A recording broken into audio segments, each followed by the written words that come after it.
Developing others and mentorship. If we're not growing, we're dying. Do you believe that?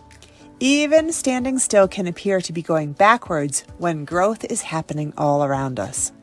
For the modern employee, growth is one of the top 3 reasons employees stay.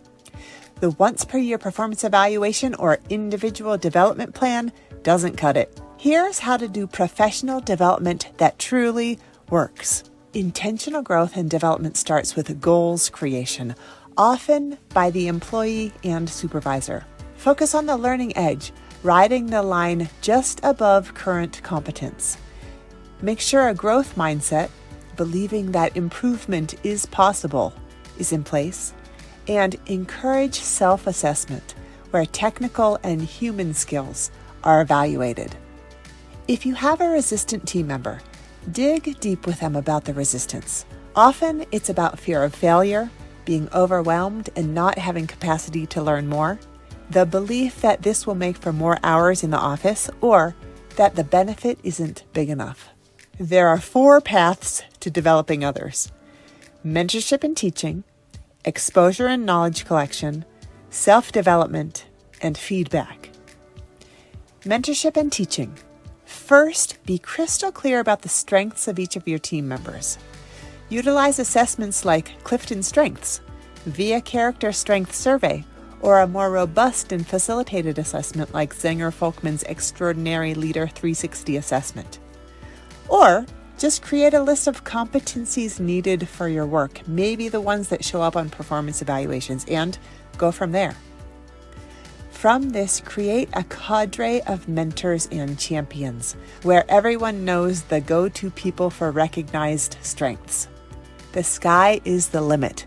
Writing skills, public speaking, time management, meeting facilitation, networking, email organization, spreadsheets, innovation, process mapping, negotiation, career mapping. You get the point. List all the skills your team needs to be successful contributors and figure out point people for each. Not only does this create a culture where it's okay to shine light on strengths, as well as ask for help, but this allows us to engage in strengths-based leadership, where we spend 80% of our energy utilizing individuals' strengths and only 20% focusing on improving weaknesses. Additionally, your organization or team can create a formal mentor program with curriculum, or a set number of meetings, or a designated length of time. For example, the first 3 months in any new position. Note, the mentor often isn't the person's boss. Also, even if there's nothing formal, you can even just ask someone whom you admire to mentor you on a certain topic once a month for 6 months and see if they say yes. If you do this, be sure to come with questions every time. You could even try reverse mentorship. This is where a junior member mentors a senior member, or at least does peer mentorship. It's been said that if you are 45 years old or older, get a mentor who is 25 years old or younger. Stay curious about what's fresh, more recently taught in the classrooms of your industry, or how the younger folks do things is imperative to staying relevant. A 2019 study by Olivet Nazarene University shows us that the industries of science, government, education, and marketing most utilize mentorship. Find additional opportunities to systematize teaching. Could you create a cross-training program spanning departments? Could a learning corner agenda item show up in your weekly staff meetings for 10 minutes where the trainer or teacher rotates? Could you have open office hours for 1 hour per week where anyone can come to you about anything they'd like to learn from you? Get creative here. Exposure and knowledge collection. How can you give people exposure to experiences or circles they might not have access to? Healthy organizations consistently have succession planning on their minds. What is the knowledge and skill gap between this person's current role and potential future role? Start there. Even consider delegation of some of your tasks or obligations as great on-the-job training. Also, how is the organization retraining the knowledge that each individual is gaining? An all too common fear we hear is, If that person ever leaves, it will be like losing an arm and a leg for our company. Create a way for knowledge to be retained as it is gained, not just for the individual in their own notes, but for the company. A common way to do this is the following. As the skill or knowledge is gained, the learner writes a how-to document that is saved in your intranet or OneNote. Often the best how-to writers are the people who recently have learned, as they know how basic and detailed to start. If writing the how-tos out is too cumbersome, have learners create 5-minute video tutorials. Self-development.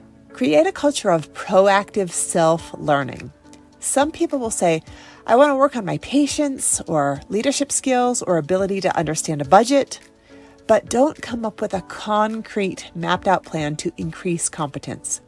Help them to come up with a personal strategic plan for growth, including SMART goals. 5 options. A. Read. We sometimes forget that practical tips and ideas are just a click away. Read articles and books.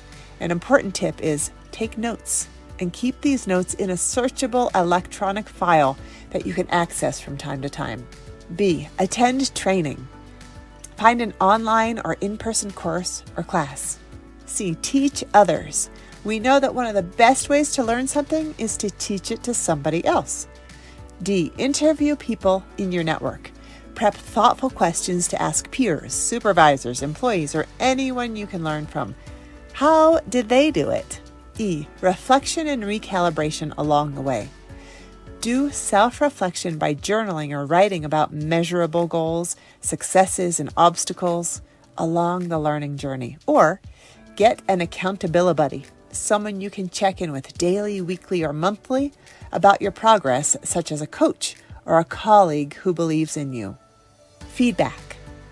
Feedback is the breakfast of champions, says a consulting partner of Ken Blanchard's leadership company. As a leader, don't be too busy to give it. And get it. Remember, share the positives with the corrective. This can happen daily, but also as part of a formal process between 2 and 12 times per year.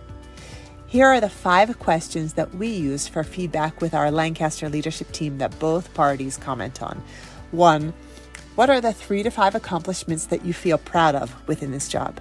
2. What are the best and most challenging parts of your job? 3. What do I, Julie, personally do to help you to be successful in your job? And what suggestions do you have for me personally to help you be even more successful? 4. What goals do you have for yourself within the next year in relation to this job? And 5. Is there anything else I should know? And what feedback do you want from me? The bottom line is that when we create a culture that prioritizes mentorship and teaching, exposure and knowledge collection, self-development and feedback, we have an organization that continues to advance the learning edges of the whole and sets up to thrive in the future.